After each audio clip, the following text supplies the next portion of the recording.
My name is Vanessa Reed. I'm 31 years old, and for most of my life, I was the person everyone underestimated. The quiet cousin, the overlooked sister, the afterthought in family group chats. If you've ever felt like the background character in your own family, then you already understand where this story begins. But before I tell you how I ended up in that airport lounge, with my name whispered like an aftershock by people who never expected me to show up, I want to offer you something. This channel isn't just a collection of stories. It's a place for people who've been left out, looked down on, or written off, and still manage to rewrite their story. If that resonates with you, subscribe.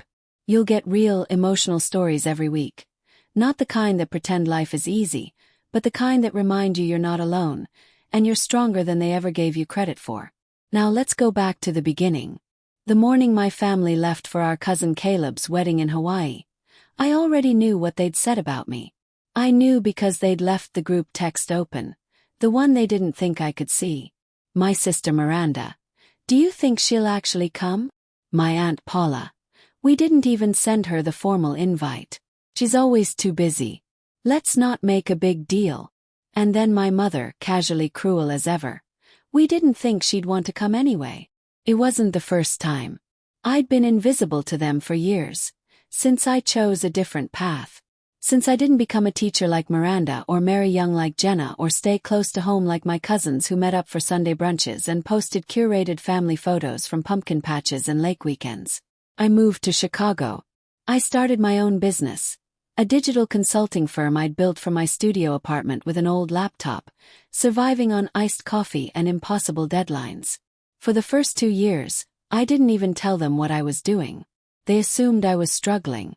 Let them. Until I wasn't. Until I hired my first assistant. Signed my first 6-figure contract. Moved into a downtown condo with skyline views and a wine fridge I never used but loved having anyway. They didn't know about any of it. Not really. I kept it quiet because it was easier than trying to explain a life they wouldn't understand. Or respect.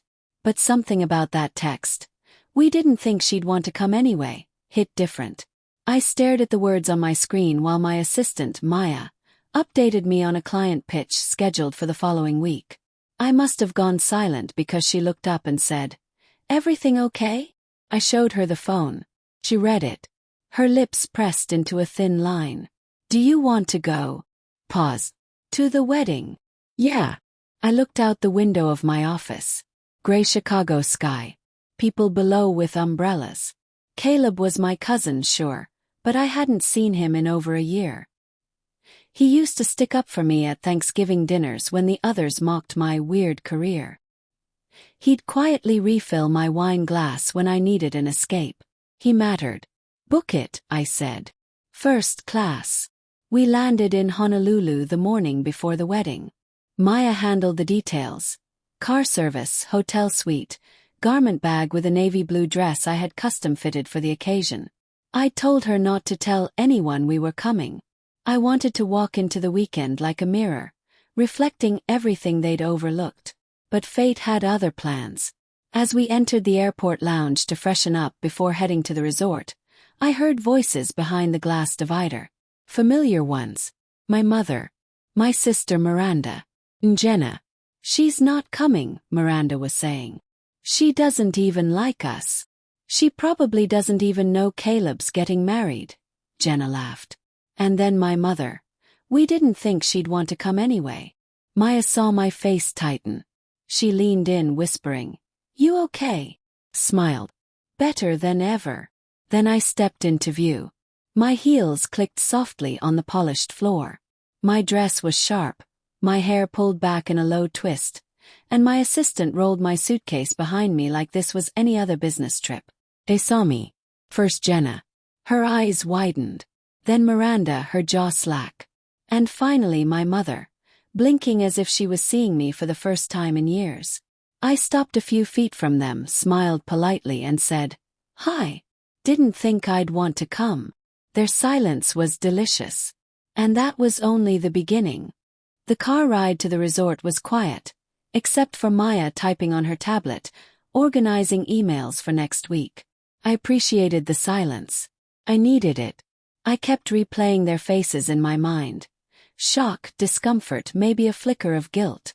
But not one of them had said I'm sorry. The Male Kai resort was postcard perfect. Palm trees swaying, ocean breeze warm and gentle, the sound of ukuleles drifting through the open-air lobby. I checked in under my company's travel account. The suite overlooked the ocean, and I let Maya have the adjoining room. She deserved it. The welcome dinner was that evening, out by the beach. Casual attire, the invitation had said. The one I never received. I wore white linen pants, a silk blouse, and minimal jewelry. Understated but crisp. Maya looked at me before we left the suite and said, "You want to make an entrance?" Smiled. "No. I want to make a point." The dinner was already in full swing when we arrived. Fairy lights wrapped around palm trunks, tiki torches flickering in the sand, a buffet of fresh seafood and fruit. Laughter rippled across the tables. Wine glasses clinked. The usual suspects were there. Cousins I hadn't seen in years, aunts still bragging about their kids' degrees or home renovations, uncles with golf tans and loud opinions. I saw my mother first. She was seated beside my sister Miranda, sipping white wine like it was oxygen. They spotted me at the same time. A moment of tension passed, and then my cousin Caleb stood. "Vanessa," he called. "No way. You made it." His smile was genuine, wide, warm, grateful. I felt some of the tightness in my chest loosen. I walked over and hugged him. "Of course I made it." "I wasn't sure," he said softly in my ear. "No one told me you RSVP'd." "That's because I didn't." He stepped back and gave me a look that said thank you anyway. The rest of the table quieted as Maya and I joined. I felt their eyes. The questioning, the judgment, the long-held assumptions. But I sat with poise. I answered questions when asked, and smiled when I didn't. Eventually, Jenna leaned in across the table and said, "So, what are you doing these days?" I took a sip of wine. "Running a digital consultancy. I work with early-stage startups and nonprofits. Mostly growth strategy." Blank stares. "Like marketing?" Miranda asked. "Like solving million-dollar problems," Maya replied from beside me. I shot her a warning look. But the moment had already shifted. Later that night, I stood alone by the shore, watching the waves darken under the moonlight. Caleb joined me. "I'm really glad you came," he said. "I almost didn't." "I know," he admitted. "They've been unfair to you." "That's a generous way of putting it." He kicked at the sand. "You know, when we were kids, I used to think you were the bravest person I knew." I looked at him, surprised. "You always said what you felt, even if it made people uncomfortable." "That didn't exactly win me any points." "No," he said. "But maybe it should've." We stood in silence for a moment before I asked, "Did you really want me here?" He looked at me then with complete sincerity. "More than anyone." Back in my suite, Maya handed me an envelope that had been slipped under our door. I opened it and recognized my mother's handwriting.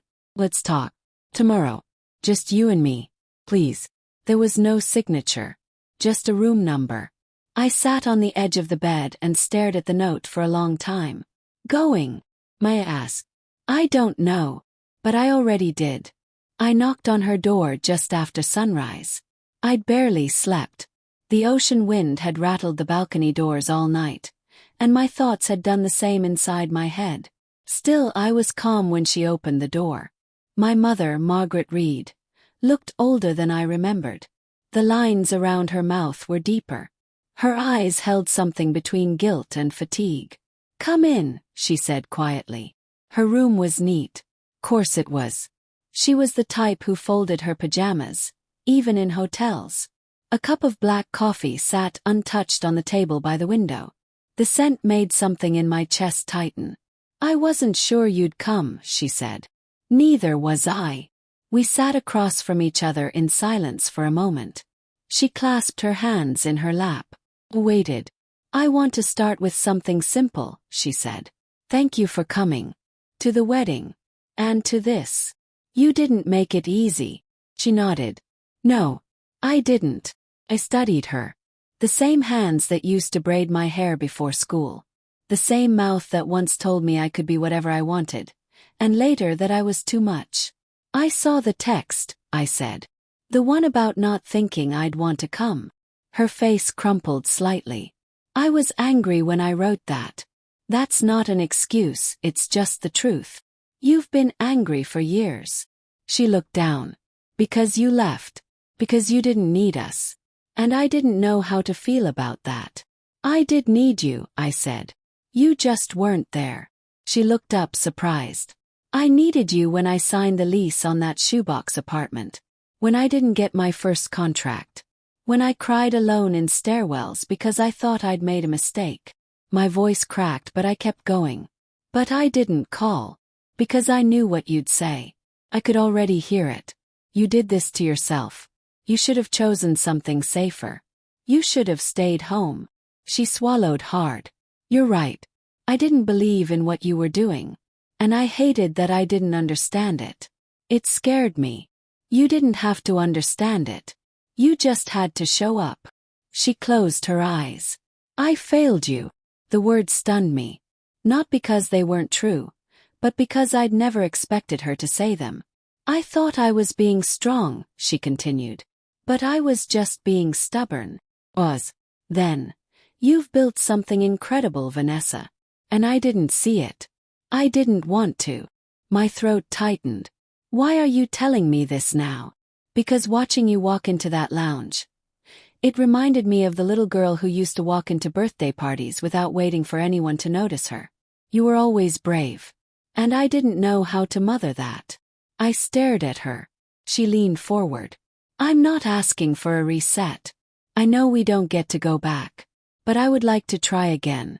Start from here. Took a breath. That depends. On what? On whether you mean that as a mother. Or as a woman who's finally ready to see me as her equal. She looked at me for a long time. Then said, both. When I left the room, the air felt different. Lighter. But also unfamiliar. Like stepping into a house that used to be home and realizing the furniture's all been moved. Maya was waiting in the lounge, a coffee in one hand and my laptop open beside her. Good talk, she asked gently. I didn't answer. I just sank into the chair across from her and looked out at the water. I think we're rewriting something, I said. Maya smiled. About time. That afternoon, we all gathered at the garden for the rehearsal dinner. I saw my mother across the lawn, talking to one of my uncles. When our eyes met, she didn't look away. Neither did I. The rehearsal dinner buzzed with warmth, candlelight flickering against wine glasses, soft music playing from a nearby speaker, guests laughing and posing for photos under paper lanterns. But the warmth never quite reached me. Not because I didn't belong, but because I didn't forget. Miranda was at a table near the back, laughing with Jenna and two of our cousins. She looked polished, successful, in control just like always. That had been her role since childhood. The golden one. The predictable one. The why can't you be more like Miranda? One. She saw me approach and her smile faltered. She made room though, sliding her chair slightly to the side. I took it as an invitation. Hey, I said, sitting across from her. Hey, she replied. Jenna suddenly remembered she needed to get something from her room. The cousins followed. We were alone. You know, I began. We used to share everything. That little bedroom with the pink wallpaper. The window seat. The secrets. She nodded, cautious. And then somewhere along the way, I stopped being your sister. I became the wild card. Miranda folded her arms. You made it hard to relate to you. Because I made different choices. Because you made them like we didn't matter. I tilted my head. You really think I left to hurt you? She looked away. I left because I couldn't breathe there, Miranda. I needed to build something that was mine. Something that wasn't compared to you. You were always comparing yourself to me, she muttered. No, I said quietly. You were always being held up as the standard. I just stopped playing along. Miranda looked down at her hands, twisting her ring. It felt like you rejected the whole family. I rejected the expectations, I corrected. The unspoken rules. The judgment. Not the people. She was quiet for a long moment. Then she said, Mom told me about your talk. She cried afterward. He nodded. It meant something. But it doesn't erase everything. No, Miranda agreed. But maybe it's a start. We looked at each other for the first time not as rivals, but as grown women, worn by our own lives, tired of pretending we didn't miss what we used to have. I envied you, you know, she said softly. That made me laugh, disbelieving. You. Why? Because you had the nerve to leave. To build a life you actually liked. I stayed. I did everything right. And some days I feel like a stranger in my own home. I didn't know what to say. I reached across the table and placed my hand over hers. She didn't pull away. Later that night, back in the suite, Maya handed me her phone. It's the Chicago client, she said. They want you to speak at the retreat next month. He nodded. Let's do it. She studied me. You okay? I think I'm starting to be. We stood by the balcony, watching the moon cast silver over the waves. Tomorrow's the wedding, she said. Yeah. Think they're ready for your toast? Smiled. Ready or not, they're getting one. The morning of the wedding, I woke before sunrise. The resort was still quiet, only the faint sound of waves and birdsong in the distance. I slipped on a robe, made coffee in the small kitchenette, and watched the light shift across the floor. For the first time in years, I didn't feel like I was on the outside looking in. I had a place here. Maybe not the one they originally offered, but one I claimed anyway. The ceremony took place on a grassy overlook, facing the ocean. Rows of white chairs. A delicate floral arch. Caleb stood at the front in a light gray suit. His eyes soft as his bride walked toward him. The breeze caught her veil just enough to lift it gently, like the whole world was giving them its blessing. I watched them hold hands, make promises. And I thought about how much courage it takes to love someone fully, not despite who they are but because of it. After the ceremony, we moved to the reception lawn. Tables were draped in ivory linen.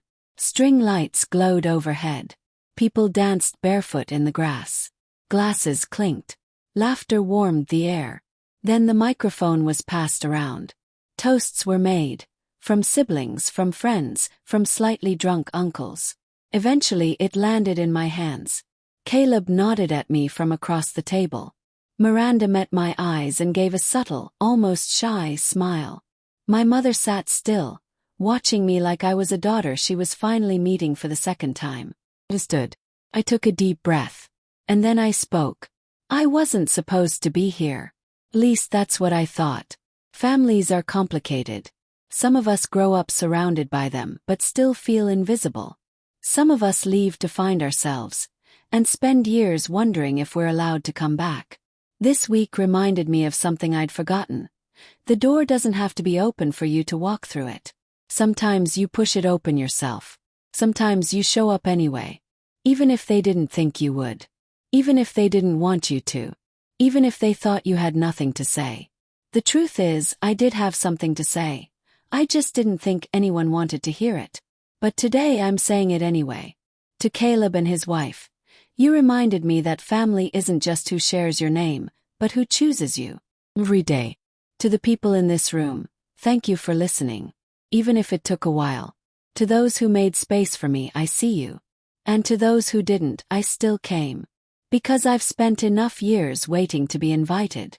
I'm not waiting anymore. So here's to love, to starting over. And to never underestimating the quiet ones. The applause was hesitant at first. Then it grew. Even Miranda clapped. Even my mother, Maya, from the back of the tent, beamed like she'd known all along.